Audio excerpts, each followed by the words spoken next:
Anaemia అనేది చాలా common problem అండి. వాడుక భాషలో దీన్ని రక్తహీనత అంటాము. మనకు మెయిన్‌గా వుమెన్స్‌లో ఇది చాలా కామన్‌గా ఉంటుంది. 7 ఔట్ ఆఫ్ 10 10 మందిలో 7 మంది ఆడవాళ్ళకి ఎస్పెషల్లీ రిప్రొడక్టివ్ ఏజ్ గ్రూప్‌లో ఉన్న వాళ్ళకి ఈ అనీమియా అనే సమస్య చాలా ఎక్కువగా ఉంటుంది. అనీమియాకు కారణాలను మనం 3 రకాలుగా విభజించుకోవచ్చు. ఒకటి ఉత్పత్తి సరిగా లేకపోవడం.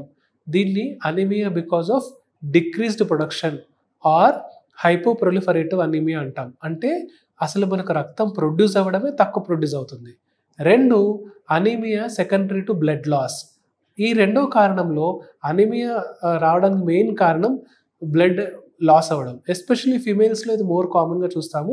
డ్యూరింగ్ మెన్స్ట్రువల్ సైకిల్ వాళ్ళకి ఎక్కువ బ్లడ్ లాస్ ఉండడం వల్ల వీళ్ళలో అనీమియా వస్తుంది. Third anaemia due to excessive destruction. Excessive destruction అంటే అర్థం ఏంటి అంటే ఈ ఆర్బీసీస్ అన్నీ విరిగిపోతుండడం వల్ల. సో అనీమియా కారణాలు మనం 3 విధాలుగా విభజించుకోవచ్చు. ఒకటి తక్కువ production, 2 excess blood loss, 3 excessive destruction. ఈ తక్కువ ప్రొడక్షన్‌లో మళ్ళీ 2 కారణాలు ఉండొచ్చు.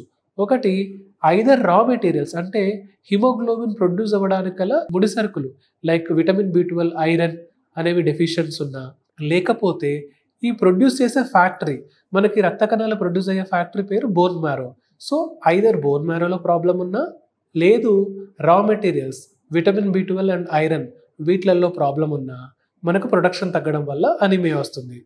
Coming to the second cause anaemia due to excess blood loss. ఎస్పెషల్గా ఫీమేల్స్ ఆఫ్ రిప్రొడక్టివ్ ఏజ్ గ్రూప్లో ఎక్సెస్ మెన్స్ట్రుయేషన్ వల్ల ఈ అనీమియా వస్తుంది. ఇలా కాకుండా కొన్ని కండిషన్స్లో మేల్స్లో ఫిషర్స్ వల్ల కానీ, పైల్స్ ప్రాబ్లం వల్ల కానీ, జిఐ లాస్ అంటాం, గ్యాస్ట్రోఇంటెస్టైనల్ ట్రాక్ట్ అంటే పేగులలో నుంచి బ్లడ్ లాస్ వల్ల మనకి అనీమియా వస్తుంది.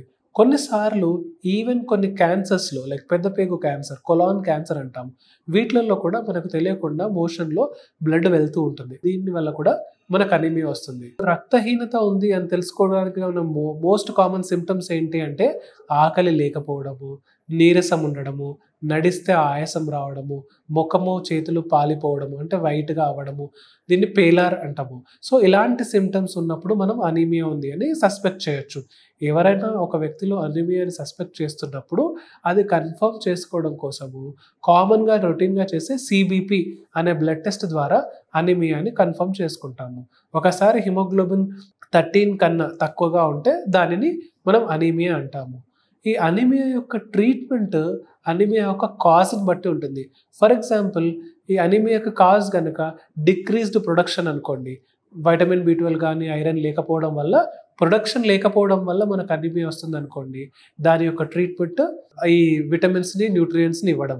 ఫర్ ఎగ్జాంపుల్ మనకి అనీమియాకి ఒక మెయిన్ కారణము బ్లడ్ లాస్ వల్ల కనుక వస్తుంది అనుకోండి, దాని యొక్క మెయిన్ ట్రీట్మెంట్ ఆ blood లాస్ని ఆపడము.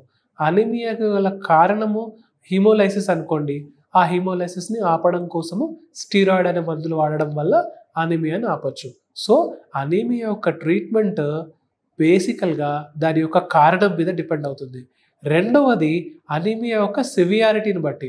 For example severe anaemia అంటే హిమోగ్లోబిన్ 7 కన్నా తక్కువగా ఉందనుకోండి, అలాంటి సిచ్యువేషన్స్లో డైరెక్ట్లీ మనం బ్లడ్ ట్రాన్స్ఫ్యూజన్ చేస్తాము. సెకండ్ మోడరేట్ అనీమియా అంటే 7 నుంచి 10 వరకు హిమోగ్లోబిన్ ఉందనుకోండి, వీళ్ళల్లో ఇంజెక్షన్స్తో మనము అనీమియాని కవర్ చేస్తాము.